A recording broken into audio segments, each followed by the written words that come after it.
Hello everyone, thanks for tuning in to today's fourth and final video. We're going to have a look at the weather for the next 10 to 14 days for today's fourth and final video. So day 10 will take us to around the 7th of June. We'll be able to extend out beyond that. We extend GFS and ECM ensembles.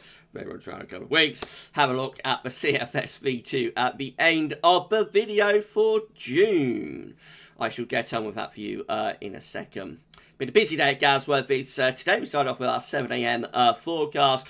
We also released the ECMWF extended 6 weeks forecast and also GMA Friday as well. So check out all today's vids if you'd like to. But I'll tell you what's coming up at the end of this video over the weekend. It's going to be a massive, massive weekend at GavsWeatherVids. So more about that at the end of the video. Right, let's start off webcam. And we're going to start off by having a look at latest observations from XC Weather. So here we go. You've got 19 degrees flashing away across many southern and also southeastern parts of the country already. It's only midday, so there's only 2 or 3 hours worth of warming still to go. We could see the temperature getting to around 21 or 22 in London this afternoon, I would have thought. Elsewhere, we're into the mid-teens. To Western is at 15 degrees, Wittering to 17, Norwich at 17, Nottingham at 18, Link at 15, then down to southwest, got Dunk as well at 16, we've got Cardiff at 15 into Wales, we've got Sennybridge at 11, Capelcurrig at 14, so it's cooler across Wales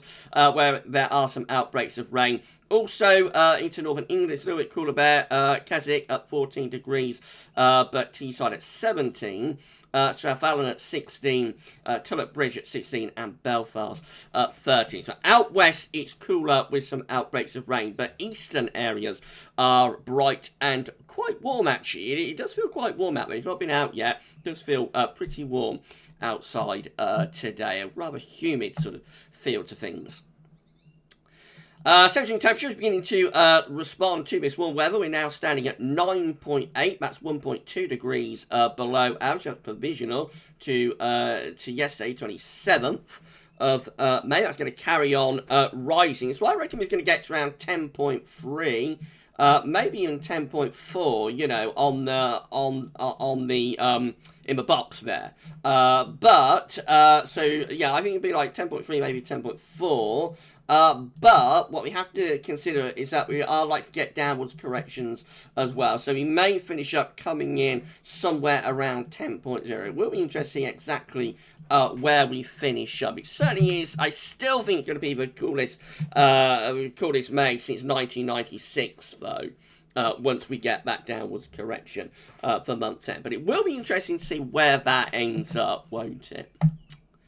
Temperatures are going to carry on warming. So these are the GFS upper air temperature and precipitation ensembles. We're Bristol again today. So we're around average with the upper air temperatures at the moment, a little bit above on the surface. They're going to carry on rising. So upper air temperatures will carry on rising over the next few days. So by the time we get through to the start of June, early next week, early to middle of next week, it does look quite warm actually there. The upper air temperature going close to 10 Celsius at 850 HPA, and then staying pretty warm with the upper air temperatures really into the second week of June as well. So it'll say the first half of June is likely to be rather warm now, I have to say. Precipitation-wise, there's going to be a reasonable amount of dry weather over the bank holiday weekend. Of course, there will be, got the showery rain down, there will be a few showers knocking around over the weekend as well, but a lot of dry weather, I think, to come over the next few days.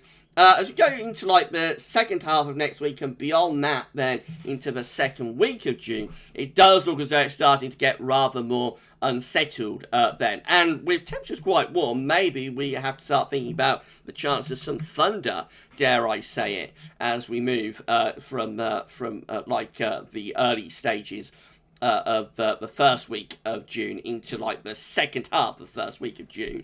If you see what I mean, and then on into the second week of June. Temperature anomalies from the 28th of May to the 5th of June are going to be rather warmer than average. Got a warmer than average week coming up. I haven't said that too often over the past few weeks. Months. Precipitation anomalies from the 28th of May to the 5th of June. Dry than average for northern and eastern areas. We see a little bit wetter than average out to the west. So maybe it'll be in the west that we have the greatest chance of some thunder. Latest wind flow map from earthnullschool.net shows that we are changing the wind direction, and we're beginning now to start bringing the wind in from off the continent, so warmer winds coming in from the east and from the south. Right, let's put the webcam back up then, shall we? So, there we go, I'm back. We're going to go through the generic chart setting. So, here we go with UK Met for Bank Holiday Monday. High and dry, high pressure in control, dry, fine, warm for Bank Holiday Monday into Tuesday, which is Thursday of June, of course. High pressure still dominating the weather, pulling in those warm, you're going to see the arm movements, the hand movements, pulling in those warm southerly, southeasterly winds. So, a warm start to June. It takes up to 144 hours, which is Thursday next week, 3rd of June. Still warm at this point, still high pressure to our northeast, still pulling up those southerly southeast. We have got a trough of low pressure, though, to our southwest, which could start to provide a little bit more instability. That might threaten some heavy showers, maybe some thunderstorms into western and southwestern areas by the second half of next week. This is how the GFS, as far as we go with UK Met, this is how the GFS midnight run was looking, with high pressure sitting over into the East Country on Bank Holiday Monday, high and dry for Monday, dry, warm, sunny. That carries on in Tuesday as well, winds in from the southeast, so it's going to be very warm start to June. Wednesday, again, high pressure over Scandinavia. This trough of low pressure, though, is down to our southwest. We are pulling in warm southeast winds, but the trough of low pressure might provide the energy for some thunder down in the south. That high pressure kind of gets pushed away from us, though, as we go through into Thursday. So if anything, the high pressure is winning the battle that's going on here, pushing that high pressure further out into the pushing the low pressure further out into the Atlantic. But then by Friday next week, it's having another go, pushing back in again. And again, that might provide the energy for some thunderstorms. We have got quite warm and humid air ahead of that low coming in from the south-southeast.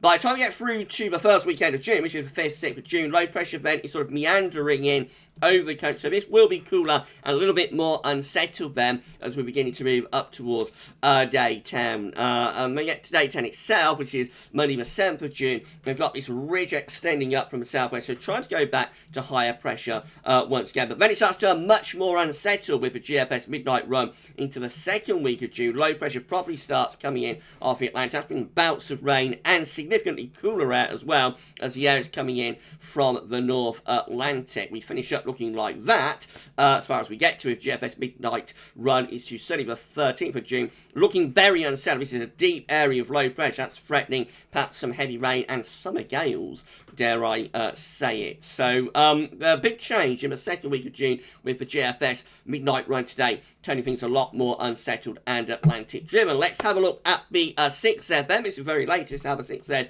is looking again. High pressure over to the east of the country on Monday, going to bring lots of dry, fine and very warm weather. That carries on into Tuesday and Wednesday as well. This low pressure is coming up from the southwest into that area of high pressure. Could be bringing some heavy showers into the far southwest, but most places are looking dry and warm on Wednesday. Into Thursday and Friday, this low pressure breaks through. A little bit less thundery, I think, with that, but initially there might be some heavy showers, and then the low pressure sort of pushes through, bringing a risk of some showers or maybe longer spells of rain and cooler air in from off the North Atlantic. Moving up to day 10, we then start to re-establish a bit of a ridge of high pressure over the weekend of the 5th or 6th of June. Turns us drier and warmer again. That's how long as we get to day 10, which is Monday the 7th. Low pressure is out to our west, high pressure is to our east. We're bringing up the air from quite a warm southerly southeast direction. That low pressure starts to push through as we go into the second week of June, and so we start to try and turn things more unsettled, but high pressure never all that far away. So I think the 6Z is a little bit more settled and warmer for the second week of June compared to what the midnight run was showing. So a lot of uncertainty surrounding that. I think the uncertainty is there from like next weekend, to be honest. So even before day 10.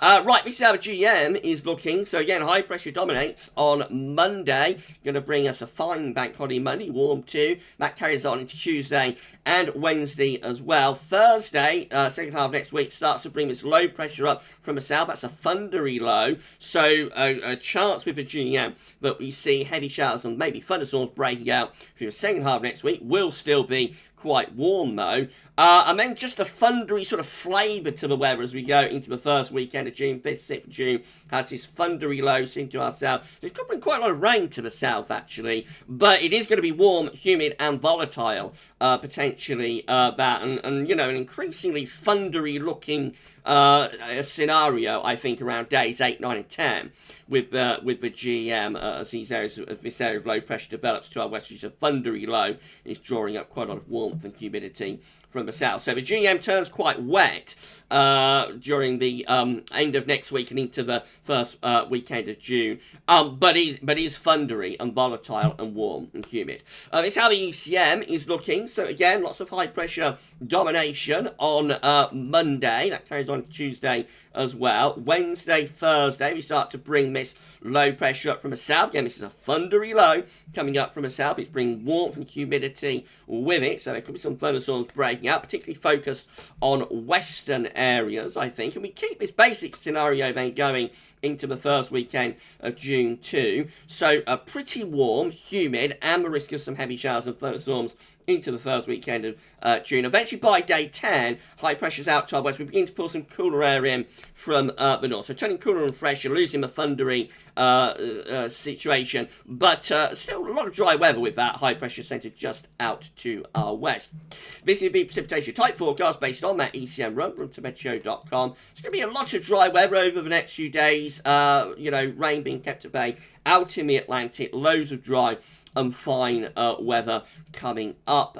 It's the second half of next week. We're having increased risk of showers and thunderstorms. Here they come from the southwest through Thursday next week. Big showers and storms potentially into the south and the southwest, particularly focused on the western side of the country, a little bit less so for northern and east areas, but all areas getting downpours by the second half of next week. And then we're into like a showery type scenario. Some of these showers could still be quite heavy as we go into the first weekend of June as well. So a little bit more unsettled later next week. But before then, we have several days of dry and warm weather. Right, let's just turn off webcam.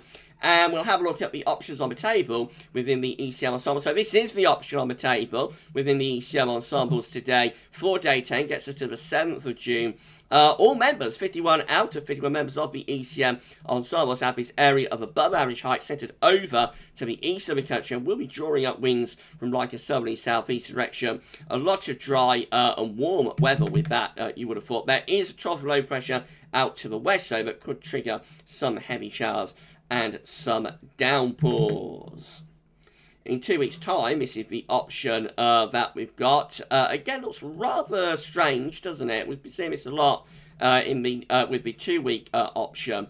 This gets us to the 12th of June. So 50 again, all of them, 51 out of 51 members of the ECM ensembles having some sort of little area of high pressure towards Scandinavia, with a trough of low pressure out in the middle of the Atlantic Ocean. Let's just run that through and see how that works out. So you can see what it's actually doing from day 10, which is just there. What it's actually doing, notice how the yellow colour just sort of fades out, really. So what it's actually doing is just reducing the heights, lowering the heights, not necessarily going to low pressure, but certainly lowering the heights, which you would think probably implies that there's an increase in risk, at very least, of showers developing and cooler weather developing as the high pressure just kind of like deflates, really.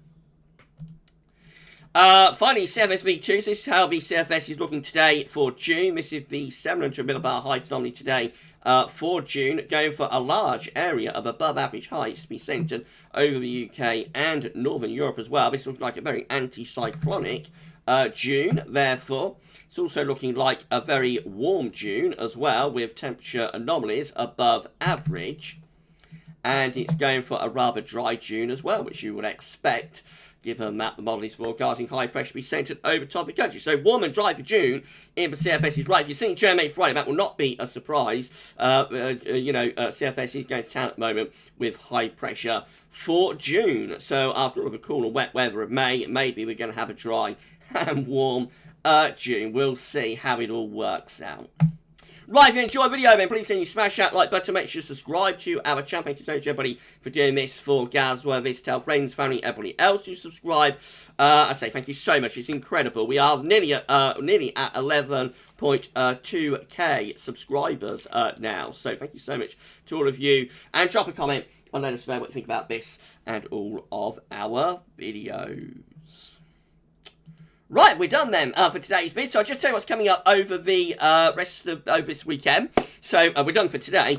So for tomorrow's video, we're going to start off 7 a.m. upload. We're going to have the third and final season model roundup for summer 2021. We're going to get all long-range models together for the last time, see what we're all showing for summer. We will have weekend forecast, of course, was on Saturday, and a 10 to 14 dayer. On Sunday, we'll be having again 7 a.m. upload. We will start.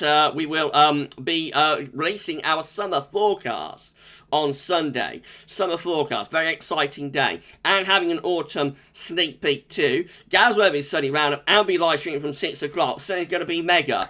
And then on Bank Holiday Monday, we've got our historic video. It's part 2 of 1970. Going through the summer and to the end of 1970. So we did part 1 with last Bank Holiday Monday. We've got part 2 coming up with this Bank Holiday Monday. Loads going on. You have a great Friday and a lovely weekend, and keep checking back to the channel for the updates and the videos and live streams and everything else. But for today's videos, that's all for now, and thanks for watching.